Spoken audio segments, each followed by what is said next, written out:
Are you ready to see how the Chicago Bears are finally weaponizing the spring football pipeline to build a deeper roster? We are breaking down every spring league player the organization has signed since 2022 to see who actually stuck around. It is fascinating to see how these under-the-radar developmental prospects impact our training camp depth. There are two things to look at: who the team scouted from the UFL and what these specific additions mean for our 2026 outlook. Smash that like button, subscribe, and drop your city in the comments. Let us dive in. The Chicago Bears are aggressively leveraging the UFL as a vital developmental pipeline, recently signing standout receiver and kick returner Caden Davis along with top-tier linebacker Tony Fields to bolster our roster for the 2026 season. Since 2022, our organization has signed 8 players from spring leagues, starting with linebacker DeMarquise Gates, who provided 2 solid accredited seasons, and including receiver Maurice Alexander, who followed head coach Ben Johnson from Detroit to Chicago. We have seen a steady flow of talent like Jonathan Garvin, who remains with the team heading into training camp, and Thomas Gordon, who recently moved on to the Lions. Let's be real, seeing our front office prioritize these spring league veterans signals a focused approach toward building depth through proven, battle-tested competition, rather than relying solely on untested prospects. Fans in Chicago are genuinely excited about this strategy because it injects immediate experience into our practice squad and training camp rotations, providing us with a competitive edge when the regular season grind finally arrives. These players bring a hunger that is palpable, and for those of us who have followed the evolution of spring football, it is heartening to see our front office find value where others might not be looking. However, the real question remains whether these late-cycle additions like Davis and Fields can actually transcend the practice squad to earn meaningful snaps in a Ben Johnson offense.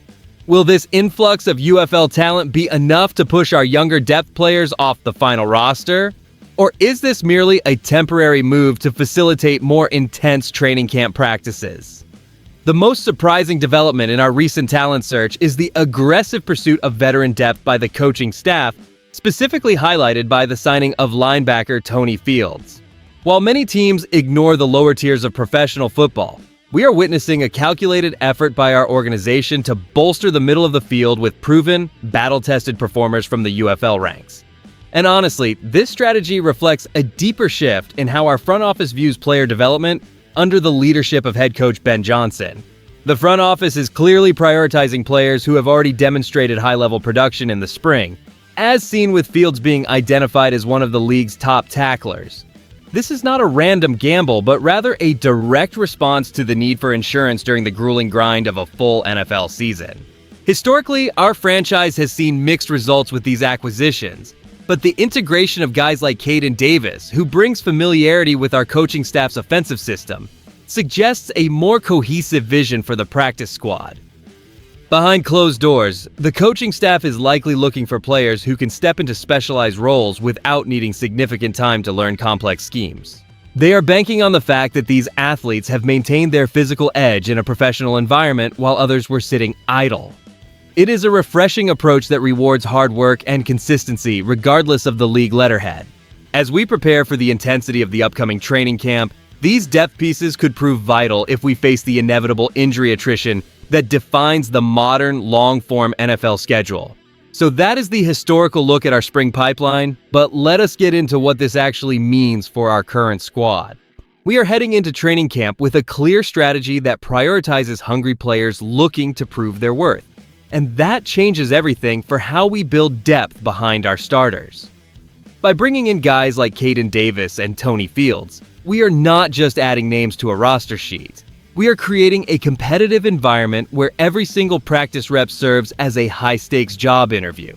This matters because a robust bottom of the roster often determines whether a team survives the inevitable grind of a 16-game stretch.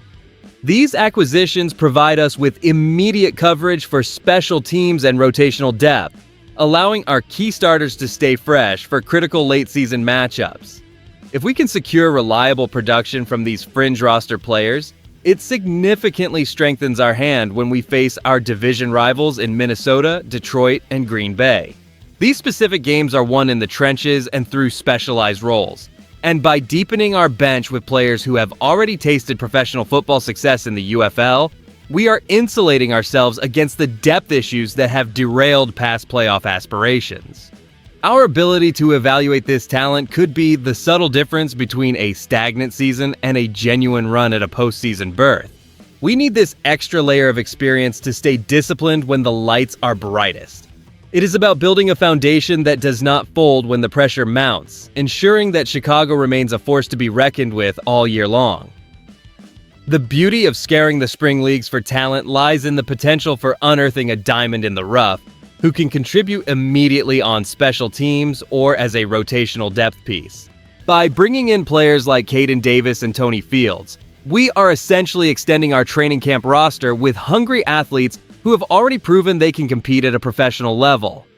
The upside is clear because these men are battle-tested and ready to step into a structured system under head coach Ben Johnson without needing the typical development time required by younger prospects. What nobody's talking about is the inherent risk of relying on supplemental pipelines like the UFL. Many of these players have struggled to stick on active rosters for a reason, often lacking the specific technical refinement or consistent production required to survive the final cutdown day. While the front office is clearly casting a wide net, league observers and various national media outlets have suggested that relying on former spring standouts like Davis or Fields to fill critical gaps can sometimes stall the progression of homegrown talent currently waiting in the wings. My honest take here is that while the depth is appreciated, we should temper our expectations regarding how many of these individuals will actually contribute once the regular season kicks off. It is easy to get excited about high tackle counts from the UFL, but the jump to NFL speed is unforgiving. I think the front office is smart to keep these options open, but I suspect only one or two of these recent additions will manage to secure a permanent home on our active roster this autumn. When we evaluate this history of spring football acquisitions alongside the current roster strategy under Ben Johnson, the big picture for the Chicago Bears becomes quite clear. The front office is committed to finding high-ceiling developmental talent in unconventional places to build depth. And here's why that's a big deal for our long-term trajectory. By scouring the UFL for players like Caden Davis and Tony Fields, the organization is effectively lowering the risk of our bench construction while maintaining a competitive culture. Fans should feel genuinely optimistic about this approach as we approach the season. It shows a meticulous attention to detail and a refusal to settle for mediocrity when hungry. Proven playmakers are available to bolster our special teams and defensive rotation. This strategic pipeline ensures that we are not just relying on traditional scouting, but are instead maximizing every possible avenue to sharpen our edge.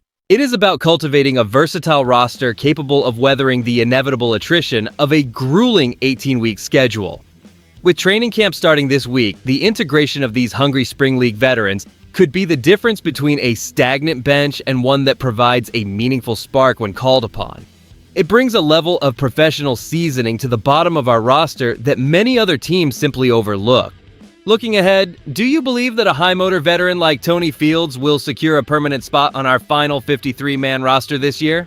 If you enjoyed the video, do not forget to like it and subscribe to the channel. Bear down. I'll see you in the next one.